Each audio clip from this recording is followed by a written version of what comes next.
Connect, ça continue avec un nouveau talk. On va s'intéresser à la marketplace de nature et découverte. Pour cela, nous allons être accompagnés de Océane Jonot et de Hugo Junglin. Ah là là, malheureusement, désolé, j'ai eu du mal à le dire. Voilà, salut, bonjour à vous. Salut, enchanté. Je l'ai bien dit juste avant. Fallait bien que en live ça sorte mal.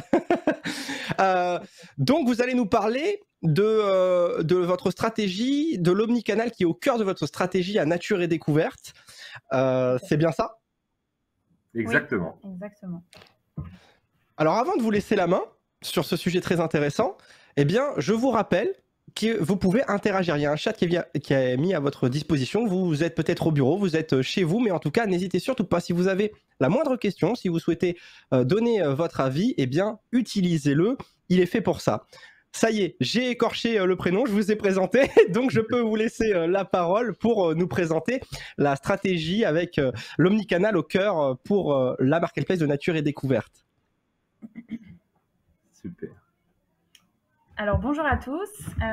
Aujourd'hui donc on va échanger sur l'omnicanalité qui est au cœur de la stratégie de la marketplace de nature et découverte.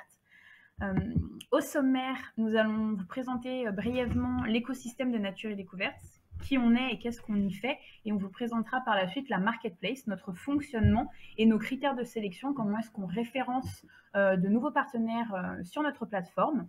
On verra par la suite nos indicateurs de qualité, quels sont nos critères rigoureux pour respecter la marketplace, et enfin comment est-ce qu'on crée du lien, qui est le point clé de notre stratégie, avec les magasins. Alors, l'écosystème nature et découverte. Nature et découverte, pour contextualiser un peu, c'est 85 magasins en France, un peu plus de 12 magasins à l'étranger. On a ouvert récemment un magasin à Lisbonne, on a aussi ouvert dans les Dom-Tom, donc à La Réunion et bientôt en Nouvelle-Calédonie. On est une entreprise qui a été créée en 1992 et un point qui nous tient à cœur, c'est la formation. C'est-à-dire qu'on a notre propre école de formation à La Source, à notre siège, et on investit 6% de la masse salariale dans la formation chez Nature et Découverte. Donc, ça permet aussi aux collaborateurs de monter en compétences et de devenir des experts. Ça, c'est notre siège, c'est la Canopée. On est installé à Versailles. Nature et Découverte, en termes de salariés, c'est 100 salariés au siège, donc une structure à taille humaine et un peu plus de 1100 employés au sein de, enfin, si on prend l'ensemble des magasins. Ce qui est aussi de sympa, c'est à côté de notre siège à Versailles, on a la ferme. C'est un endroit, si vous voulez, où ils nous éduquent un peu à la permaculture. Donc, c'est un bel endroit. On y organise aussi des séminaires. L'écosystème Nature et Découverte, on a des engagements qui sont des engagements forts. On a été l'une des premières entreprises françaises en 1993 à réaliser un bilan RSE. C'était vraiment pour connaître l'impact qu'on avait, aussi bien l'impact des salariés, l'impact des fournisseurs. Donc, on a voulu mettre ça en place.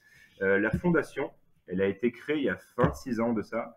Et depuis ce temps-là, elle a financé plus de 2700 projets. Je prends l'exemple d'un projet que j'avais en tête, c'est on sait qu'en France, il y a de moins en moins de buissons, et une association essaye de justement les conserver parce que ça crée tout un écosystème autour. On a aussi mis en place l'arrondi depuis un certain temps, donc ça nous permet de pouvoir justement financer l'ensemble des associations qui correspondent toujours à nos valeurs.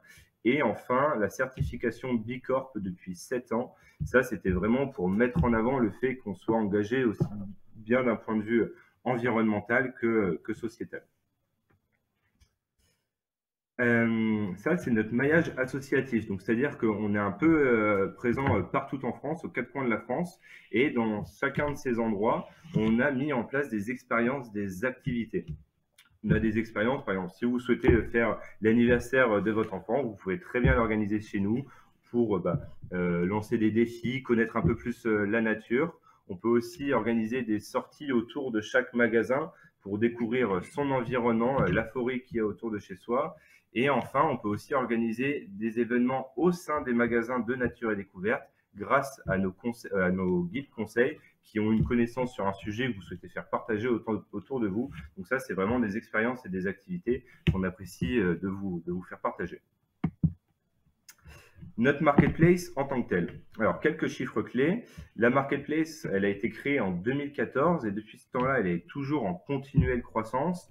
Pour vous donner un point clé, en 2 ans, le poids de la marketplace par rapport au digital global nature et découverte a gagné plus de 6 points.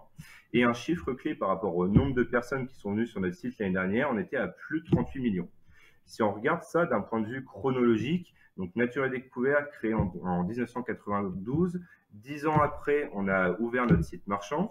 12 ans après, donc en 2014, on a créé notre marketplace. Elle a bien 8 ans maintenant et elle est vraiment bien installée dans notre écosystème.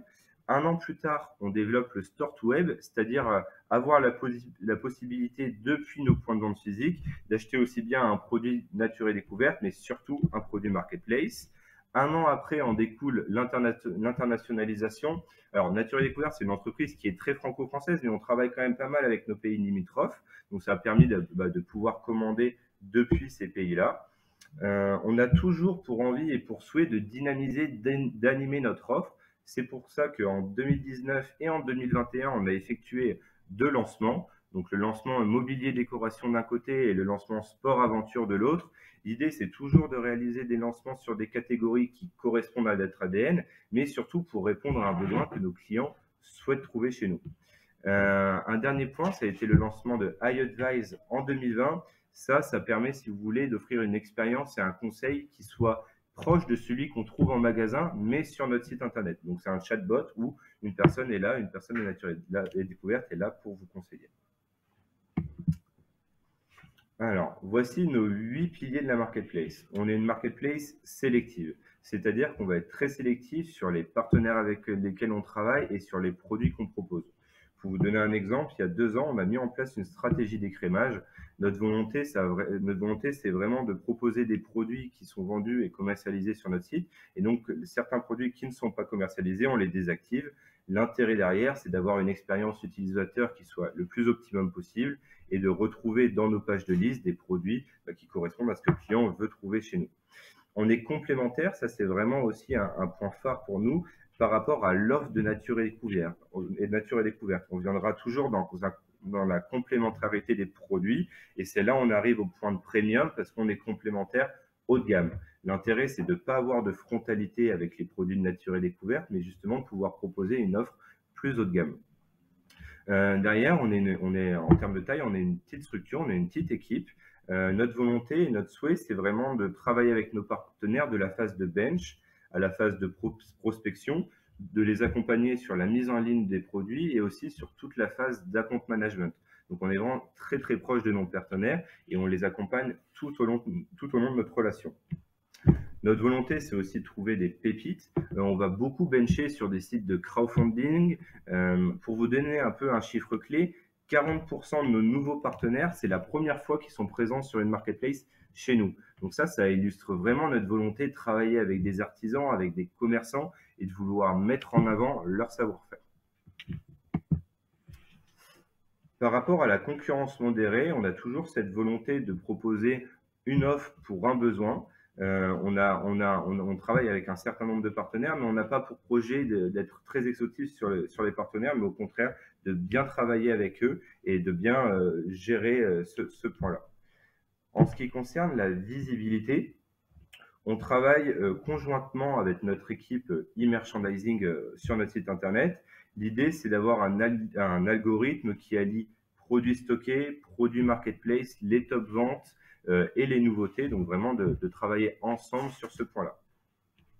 Enfin, en ce qui concerne le store to web, un élément qui répond parfaitement à la problématique pour laquelle on discute aujourd'hui, c'est vraiment on est nous en tant que client chez Nature et Découverte, on rentre dans un magasin, on demande à un guide conseil s'il a un produit, finalement il dit bah non, j'ai pas ce produit en magasin, mais regardez, je vais vous montrer, on travaille avec des partenaires sur la marketplace avec qui on partage complètement nos valeurs et du coup ça c'est vraiment le plus de notre force qu'on a sur le territoire avec ce maillage qu'on a et aussi notre force de guide conseil. Et enfin, la notoriété. Aujourd'hui, quand on vient sur le site de Nature et Découverte, on sait déjà quelle typologie de produits on va venir trouver chez nous. Et le réel enjeu qu'on a aujourd'hui, c'est de trouver des partenaires qui, un, correspondent à nos valeurs et qui, deux, proposent une typologie de produits que le client vient chercher chez nous.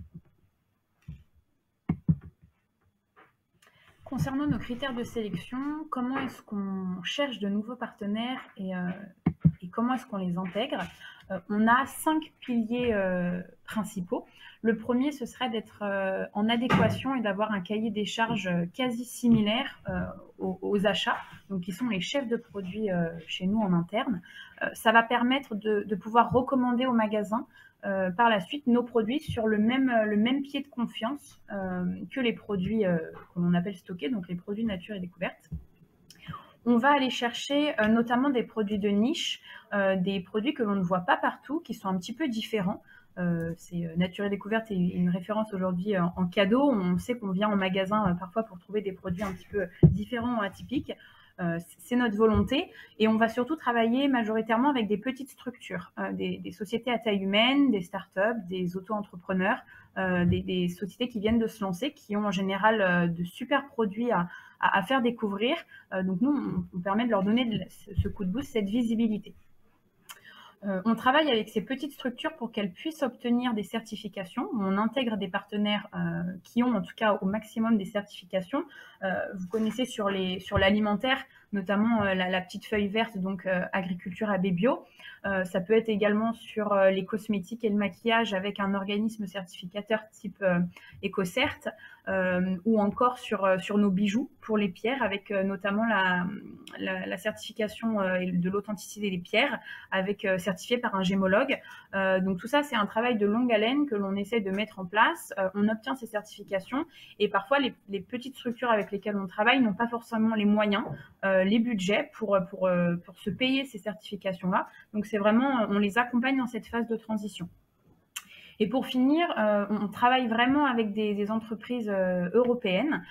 Pour vous donner un chiffre clé, 95% de nos partenaires sont des sociétés domiciliées en France qui ont leur stock et qui expédient depuis la France. On est très rigoureux auprès de nos partenaires, donc on a différents indicateurs de qualité. En amont, côté partenaire, ce qui se fait, on va faire régulièrement des points avec eux pour voir comment se passe le partenariat, développer davantage leur visibilité, leur chiffre d'affaires, qu'est-ce qui a bien fonctionné sur les derniers mois pour être de plus en plus performants et rectifier parfois s'il y a besoin. On va notamment, dès le début, donc c'est de manière contractualisée, des indicateurs de performance. On va les suivre tout au long du partenariat avec ces indicateurs. Donc comme vous pouvez les voir affichés, le taux d'incident, le taux d'acceptation, le taux d'expédition, c'est vraiment des points sur lesquels on va venir les challenger pour qu'ils soient davantage meilleurs, au mieux, ce qui va vraiment apporter de la satisfaction auprès du client. Nos clients aujourd'hui chez Nature et Découverte sont fidèles et sont vraiment proches de notre marque parce qu'on a ces indicateurs de performance. Et pour finir, on va régulièrement faire avec eux un bilan du catalogue produit pour toujours optimiser, écrémer parfois si besoin, revoir, reprendre, améliorer le catalogue produit en fonction des nouveautés, en fonction de ce qui marche plus, et toujours voilà, dans un souci de perfection.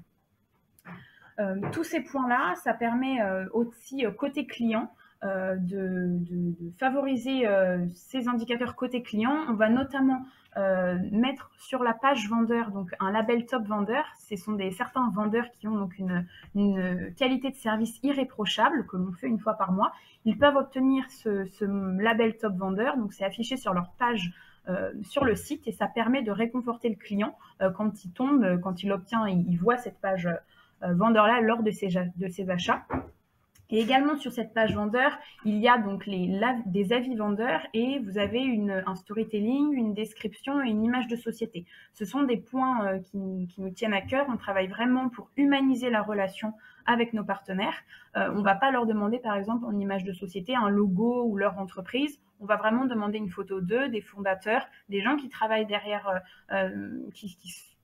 qui sont ces partenaires-là, avec une description et un storytelling pour humaniser, pour raconter leur histoire, comment est-ce qu'ils en sont arrivés là, ce qu'ils ont fait, ce qu'ils ont envie de faire partager au travers de ces produits-là. On va également faire un point sur le catalogue produit avec les petites étoiles rouges, donc les avis clients, ce que l'on appelle les notations des clients sur ces produits-là. Ça va permettre de rendre le catalogue attractif, d'améliorer les performances du vendeur sur le site, de toujours réconforter le client parce que notamment aujourd'hui on le sait, c'est hyper important d'avoir des avis sur les produits. Voilà, ça réconforte le client là-dessus. Donc tous ces points-là, ça permet vraiment d'être qualitatif et optimum sur le site. Comment est-ce qu'on crée du lien aujourd'hui avec les magasins? On a 5 grands piliers, mais on part d'un point clé, c'est que l'offre, on co-construit une offre avec les achats. Aujourd'hui, ce sont nous, nos chefs de produits, avec lesquels on travaille au quotidien sur cette offre-là. Le premier point, ce serait la visibilité sur le site. On essaie d'avoir une homogénéité sur le site entre les produits nature et découverte et les produits de la marketplace. Donc la seule chose qui différencie un produit marketplace aujourd'hui, c'est la mention exclu internet avec le vendu et expédié par. Mais sur le site, on essaie vraiment d'avoir une cohérence et une harmonie entre les deux produits, entre les produits marketplace et les produits de nature. Une petite anecdote, quand on échange beaucoup avec des nouveaux partenaires ou même avec des clients, ils nous disent souvent, on ne savait pas qu'il y avait une marketplace sur le site. On se dit qu'on a bien réussi cela, c'est qu'on arrive à avoir une cohérence sur le site en fait avec nos partenaires et les produits de l'écosystème Nature et Découverte. Notre deuxième point, ce serait le trafic et l'acquisition. On alloue les mêmes outils, on a un budget acquisition qui est dédié pour les produits de la marketplace. Il y a un service acquisition au sein du digital qui travaille les produits Nature et Découverte et de la marketplace. Notamment via des newsletters, sur les réseaux sociaux avec des stories, les produits sur le référencement via Google Shopping. Tout ceci permet de mettre en avant les produits de la marketplace. Notre troisième point, ce serait le partage de leads avec les achats sur les tendances du marché. Donc, c'est vraiment, on fait un point mensuel avec les chefs de produits pour donner des tendances, des univers sur lesquels aller ou ne pas aller. Notamment, je pense au CBD, par exemple, qui est un sujet d'actualité en saveur et en cosmétique. On collabore avec eux pour vraiment partager des contacts parfois, pour tester. La marketplace, c'est une jolie vitrine pour tester des produits, voir si ça fonctionne et comment est-ce que ça fonctionne pour après les intégrer en magasin potentiellement. Donc, c'est vraiment un vrai partage de connaissances. Notre quatrième point, ce serait le complément de gamme et haut de gamme, que l'on appelle le complément de gamme premium, on va vraiment chercher à faire du complément, comme vous l'a dit Hugo, autour de l'écosystème de Nature et Découverte pour créer un lien entre les produits. Je pense à par exemple Overraid qui est des casques. Nature et Découverte au début a intégré un modèle de casque et ensuite la marketplace est venue en complément via d'autres couleurs, via d'autres tailles, d'autres modèles pour travailler l'écosystème de la marque. Ce qui permet au magasin du coup, quand un client cherche une taille ou un coloris différent de ce qui est proposé en magasin, d'être complémentaire et vice versa. On a vraiment cette force de frappe d'être flexible et rapide. On arrive à pallier à certaines ruptures quand, par exemple, les magasins sont en rupture de stock sur un des produits. On le sait, dernièrement, ça a été compliqué en termes de stock, de pénurie de matières premières, etc. On arrive en force de frappe derrière. Donc, c'est très intéressant là-dessus. Et notre dernier point, c'est la maîtrise de l'offre. On va venir limiter au maximum la cannibalisation des produits entre eux, des vendeurs entre eux. Notre besoin est limiter le nombre d'offres par produit. Notre souhait, c'est vraiment de créer un besoin par produit, un produit par besoin, du coup, et non pas noyer un petit peu le client sur un site avec énormément d'offres pour un même besoin, un même souhait. Ça permet vraiment d'avoir une proximité avec nos vendeurs et surtout de justifier cette position de marketplace sélectif que nous sommes. On crée également du lien avec les magasins via des formations et de l'immersion en magasin. Par exemple, à notre arrivée, on a une journée en immersion en magasin ou à l'entrepôt. On le sait aujourd'hui, bien qu'on travaille au siège, on a besoin de recueillir sur le terrain ce qui se passe, l'avis des clients. C'est notre c'est le point le plus important de notre métier. Donc, on a besoin de ces avis-là. C'est grâce à eux qu'on peut avancer. Notre deuxième point, c'est l'organisation tout au long de l'année sur plusieurs temps des Digital Days. Donc, ce sont des mises en relation avec les magasins, donc les directeurs de magasins, avec les managers du service e-commerce, mais pas seulement, également aussi au sein des autres métiers du siège, pour vraiment démocratiser et un petit peu expliquer nos métiers aujourd'hui de l'e-commerce, qui sont des métiers nouveaux, qu'est-ce que l'on y fait et quelle peut être l'utilité aujourd'hui de la marketplace pour Nature et Découverte. Et vraiment, tout l'univers de faire remonter des sujets au court et moyen long terme, et également que les magasins nous fassent remonter les tendances, qu'est-ce qui va pas, comment est-ce qu'on peut s'améliorer et sur quel sujet on devrait aller. Le troisième point sur lequel que l'on a mis en place dernièrement, c'est iAdvice. Donc, c'est un chatbot en ligne où ce sont de vrais guides conseils, nos guides conseils, donc les conseillers en magasin qui prennent de leur temps pour conseiller et répondre à toutes questions des clients. Ça permet de fidéliser aussi le client. Ça permet d'apporter la même expérience client qu'en magasin, ce que le client recherche. Donc ça, c'est ultra important pour nous d'encore toujours créer du lien avec cette expérience que l'on a en magasin. Notre quatrième point, ce serait donc les supports de communication omnicanaux. On a différents réseaux. On a le Workplace où on peut échanger, qui est un réseau interne avec les magasins sur tout sujet transverse. On a aussi le catalogue que l'on envoie une fois par mois à tous les magasins avec nos tendances marketplace, les tendances du moment, nos nouveautés. Une FAQ où justement on peut répondre à leurs questions parce que parfois il y a des choses qui ne sont pas forcément comprises ou justement des interrogations sur certains sujets. On a une gazette que l'on envoie une fois par mois à nos marchands avec les temps forts du moment, par saisonnalité, par période de promotion, sur les temps forts, les produits que l'on va rechercher. Ça permet encore de fluidifier les échanges. Et ces échanges-là sont aussi travailler autour du responsable omnicanal qui, lui, côté magasin, va transmettre les informations qui sont clés de la marketplace vers les magasins. Il permet également d'évangéliser un petit peu tout ce qui se dit autour de la marketplace, qui parfois pour les autres métiers peut être méconnu ou incompris. Donc ça permet vraiment de transmettre des temps forts de ce qui peut se passer et toujours de faire remonter un petit peu cet ascenseur d'informations. Notre dernier point, donc, c'est la formation à la source, donc, qui est à la Canopée, à Versailles. On forme les guides conseils, c'est en cours, pour former nos guides conseils à notre offre Marketplace. Si on devait un peu résumer ça sur un modèle du cercle vertueux, il faut se dire que dans un premier temps, ce qui importe le plus, c'est la formation des magasins. C'est donc cette formation mensuelle via nos catalogues où on parle de nos nouveaux produits, de nos top ventes, de nos nouveaux partenaires. C'est grâce à ça qu'ils vont devenir des vraies forces de vente et qui vont pouvoir avoir confiance en nos produits et donc derrière pouvoir générer ces fameuses commandes store to web. Mais ces guides conseils en magasin, le gros avantage, c'est qu'ils nous remontent des tendances et des besoins clients. Donc si on voit que régulièrement via les FAQ, ils nous remontent le fait que un grand nombre de clients demandent cette typologie produit, que c'est pas un seul magasin, c'est plusieurs magasins qui le remontent, et derrière, nous, on va aller bencher, on va aller trouver cette pépite qu'on nous demande. Et derrière, s'ensuit une formation sur cette pépite, etc., etc. Donc ça, pour nous, c'est vraiment un point clé d'avoir cette transmission de l'information et des tendances du marché. Enfin, pour conclure, on voulait vous parler de 2 success stories.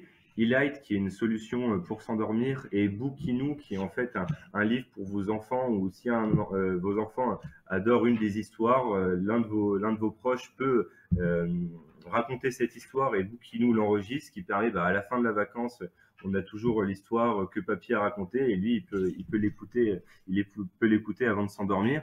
Et en fait, si vous voulez, vous avez un texte juste en dessous des 2 fondateurs de ces 2 produits distinctifs qui parle justement de la marketplace. Ça a été un réel tremplin, c'est-à-dire que le produit a rencontré un vrai succès parce qu'il répondait à un besoin à un moment donné, et ça a été un tel succès que derrière, ils ont vu ces produits rentrer dans certains magasins. Et donc, pour nous, forcément, c'est un bel achievement. Voilà, merci beaucoup. Eh bien, merci à vous. C'était hyper instructif et on a quelques questions du chat que je vais vous faire remonter, du coup, Océane et Hugo. Alors, on a une première question de Patrick qui vous dit bonjour. Comment est-ce que vous gérez la réalisation des fiches produits avec les vendeurs du marketplace? Est-ce que vous mettez la main à la pâte un peu avec eux, etc. Enfin, comment c'est géré? Oui, totalement. On gère en fait de A à Z avec eux. On travaille. Alors, il y en a qui sont plus ou moins autonomes, mais justement, on travaille tout au long sur cette optimisation et cette autonomie. On va travailler avec eux le catalogue en amont. Quand il y a des fiches produits à retravailler, on va faire des calls avec eux de prise en main, de partage en visio, par téléphone. Ça dépend leur outil favori, et on va travailler ça au quotidien avec eux. Ça peut prendre plus ou moins de temps et on travaille. Oui, on met la main à la pâte. Le but, c'est vraiment de les rendre autonomes, mais si besoin, on participe. Et on est toujours là au début pour pouvoir leur expliquer quelle typologie d'informations on attend, comment est-ce que ça se passe, et eux derrière, si on voit que dans la fiche article, il n'y a pas assez d'informations, bien évidemment, on peut revenir. Donc, eux, ils ont leur description, mais nous, on sait qu'attendent les clients sur notre marketplace. Donc, on est toujours là pour les épauler et pour leur dire comment bien faire chez nous. Aussi bien au niveau on a une équipe vraiment très qualitative.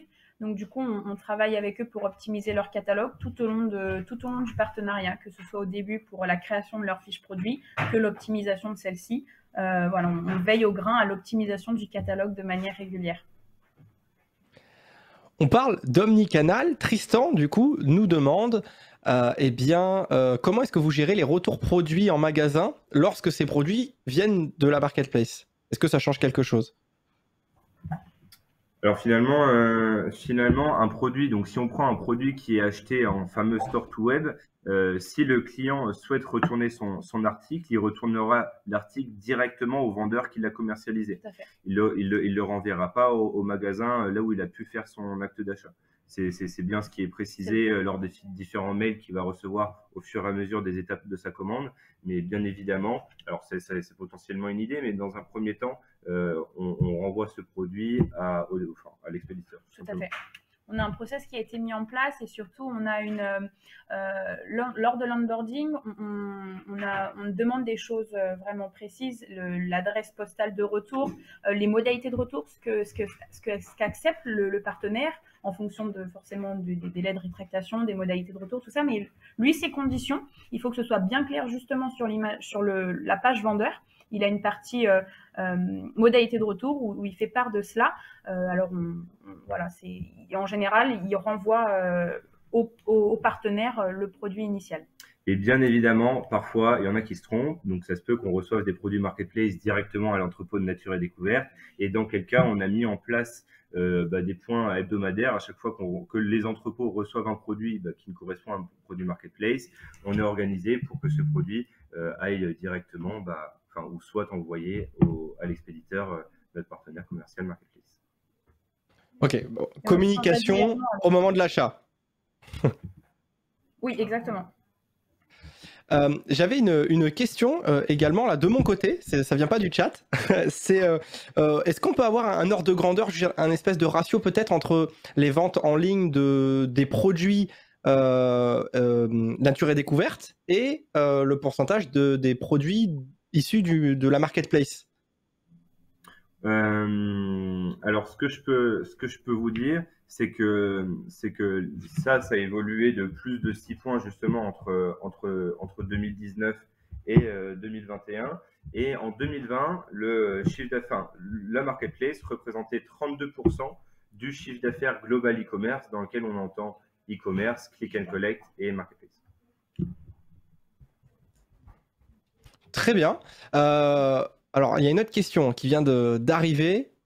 Alors, en fait, c'est la question que je viens de poser. Je suis en train de la lire en même temps avec vous. C'est bon, on était connectés avec Julie. Merci pour la question. Il y a quand même une autre question qui est posée de la part de Julie. Quel intérêt le magasin a à conseiller un produit web plutôt qu'un produit magasin? Est-ce qu'il y en a un? Alors, en fait, Je vais répondre. Vas-y. L'intérêt, il est... Alors, ça, ce cas de figure arrive régulièrement lorsque un client, j'ai envie de dire, ne trouve pas le produit qu'il Voilà. voulait avoir en magasin. Donc, c'est là où nous, on arrive dans un second temps et on arrive sur ce fameux complément de gamme où on vient proposer un catalogue plus important. Puisque le catalogue Marketplace est plus grand que le catalogue stocké, donc on a un choix sur certains produits plus grand. Et donc, on arrive dans une deuxième phase, justement, où le conseiller vient dire venez jeter un coup d'œil à nos partenaires. Et les achats store to web représentent une part importante ou pas? Ça, je pourrais pas vous communiquer l'information précise, mais on n'a pas le il est... chiffre. Ouais. On n'a pas de données là-dessus. On n'a pas de données là-dessus. Mais ce qu'on peut vous dire, en tout cas, c'est que les guides conseils en magasin ont tout intérêt à commercialiser et à promouvoir les produits Marketplace, puisque le chiffre d'affaires généré, enfin un achat généré sur notre Marketplace depuis un magasin rentre dans le chiffre d'affaires du magasin. Et c'est pour ça qu'on échange davantage avec eux. En général, on est régulièrement au téléphone avec les magasins pour leur apporter des informations parfois sur les produits, parce qu'on a des clients qui viennent en magasin qui n'ont pas le modèle, il n'y a pas le modèle en magasin, ou ils ont vu le modèle en ligne, ils veulent le retrouver en magasin. Donc voilà, c'est vraiment toute cette complémentarité entre les magasins et la marketplace.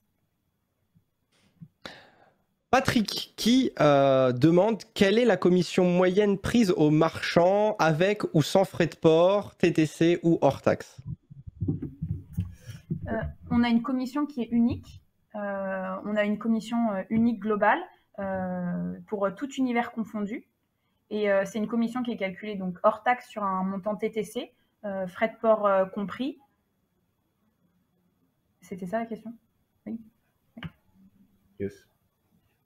Et c'est une commission de 20% hors taxe qui est prévue sur le montant TTC, frais de port compris. Tout univers confondu.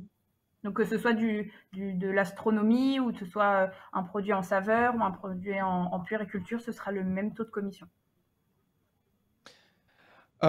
On n'a plus beaucoup de temps à passer ensemble. Si jamais vous avez encore une question dans le chat, vous pouvez encore la poser. Moi, j'en aurai une dernière de mon côté en tout cas. J'ai l'impression qu'il y a vraiment une volonté de création d'un cercle vertueux. J'ai l'impression, voilà, vous mettez en place une marketplace, vous mettez en place, bon, il y a le site marchand, etc. Mais vous essayez toujours de ramener ça au magasin, en fait, j'ai l'impression. C'est important pour vous vraiment de garder cette place centrale du magasin? Oui, c'est très important pour nous. Aujourd'hui, les magasins, c'est les clients, quand on dit on travaille chez Nature et Découverte, ils disent oh, non, j'adore Nature et Découverte, j'adore aller dans les magasins, ça sent bon, il y a une expérience client importante. Ce soit par le test des produits, le conseil justement des guides conseils, on est reconnu pour ça et on y tient. Et donc, c'est ce qui fait aujourd'hui la différence sur notre marketplace. On souhaite pérenniser ça. Et voilà, c'est hyper important pour nous, tout à fait. Tout à fait. Nature et Découverte, c'est un peu plus de 100 magasins et pendant 10 ans, ils ont travaillé uniquement avec des magasins. Donc, c'est vraiment très fort dans l'ADN de notre entreprise, le fait d'avoir cette volonté de terrain, de conseil, d'expérience sensorielle, etc. Donc ça, c'est vraiment un élément fort pour nous et c'est aussi un élément de différenciation par rapport au marché et aux autres. Donc c'est un élément sur lequel il faut forcément capitaliser et nous, derrière, il faut partir de cet élément-là pour pouvoir le plus possible s'y rapprocher. Donc, j'avais proposé que potentiellement il y aurait une dernière question dans le chat. Donc, on terminera pas sur ça. Et pourtant, c'était joli pour terminer quand même. Il y a une question dans le chat. C'était joli. Faut dire ce qui est. Alors, il y a même d'autres questions. Ça défile. Alors, je les lis en même temps. Ok. Alors, bon, il y a Julie. Alors, peut-être que vous l'avez demandé. Peut-être que vous l'avez dit un petit peu plus tôt. Julie demande combien de produits vous avez en propre par rapport à ça en marketplace, non pas du coup en poids de chiffre d'affaires cette fois-ci, mais en produits. C'est 10,90 pour vous donner un ordre d'idée sur le pourcentage de produits MP, VS stockés. Très bien, ça y est, on avait dit une dernière petite question du chat. Merci beaucoup, ça y est, on est arrivé au terme du coup de ce talk ensemble.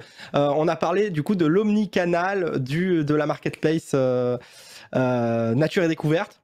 avec la marketplace. Merci beaucoup Océane et Hugo d'avoir été présents avec nous. C'était du coup Nature et Découverte pour Marketplace Connect. Merci. Un grand merci à vous. Merci à vous. Très très bonne journée. Bonne journée, au revoir.